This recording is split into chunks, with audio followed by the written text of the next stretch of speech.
Breathing.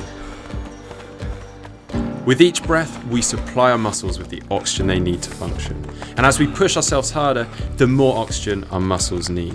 For some, breathing whilst running can feel short and it can feel difficult. Whilst for others, they perhaps rarely give it any thought. They just do it. But what if I told you I could help you to breathe more efficiently? Yeah.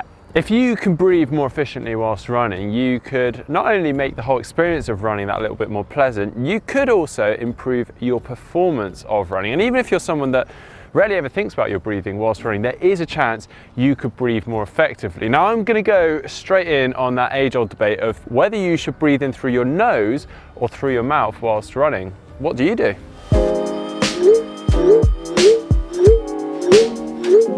Well, that's pretty interesting, although I've always been told that you should breathe in through your nose and out through your mouth. And I'm sure you've all heard the same. It's spoken about a lot in things like yoga and martial arts. But personally speaking, and having spoken to some top runners, that is really quite hard when you start to do any kind of vigorous activity such as running, particularly as we start to run harder or run faster. Now, obviously our muscles need oxygen to keep moving, and breathing through the mouth actually allows a much greater amount of oxygen as compared to the nose per breath.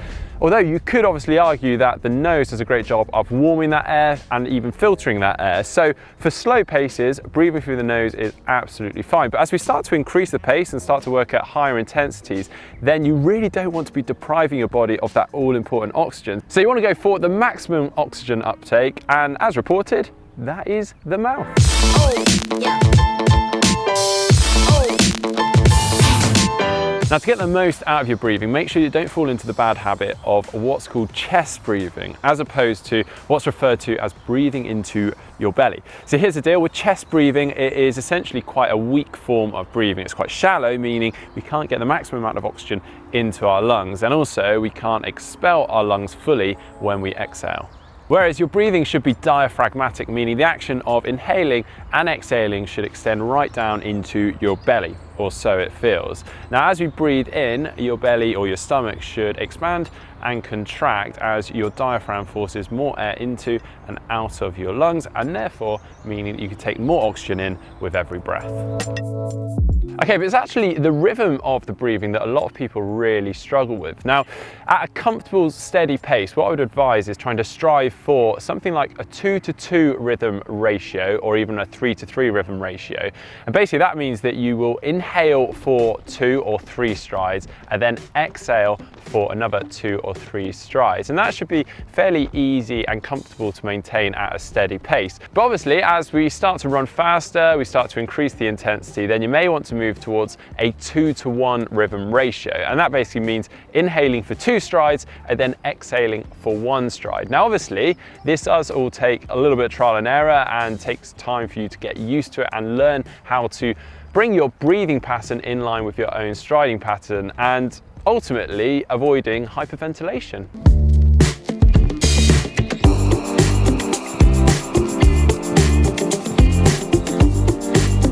Now, to really allow your lungs to fill to their proper capacity, it's important that you maintain a good posture whilst you run. See, as you start to slump forward, perhaps as you start to fatigue, then that can actually restrict the capacity of your lungs and how well they operate, which in turn can then lead to more fatigue. So to help you out here, I was always told to imagine that you've got a piece of string coming from the crown of your head and it's pulling you upwards whilst you run, so maintaining that good posture throughout. And finally, practice makes perfect. And this means before running too, which might sound really odd given that breathing is something that our body does instinctively anyway. But if you are someone that is struggling with your breathing whilst running, then this could really help. And if you're actually someone that has not reported any issues of breathing whilst running, then, well, this could be just a nice relaxation if nothing else. Either standing, or if you want to, you can lie on the floor with your hand on your belly and breathe in deeply. Breathe deeply enough that your hand rises over your belly. This allows the oxygen to flow through your lungs for optimal intake, and then release, letting your belly and hand lower back down.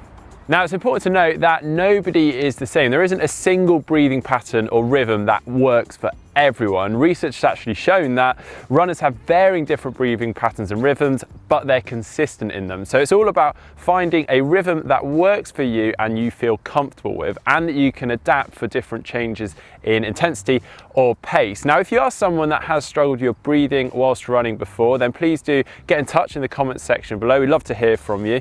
If you have enjoyed today's video, then please do hit that thumbs up button, and if you'd like to see more from GTN, just click on that globe and subscribe. Now, if you'd like to see our perfect running technique video, then just click down here, and if you'd like to see our how to run your first 5K video, then just click down here.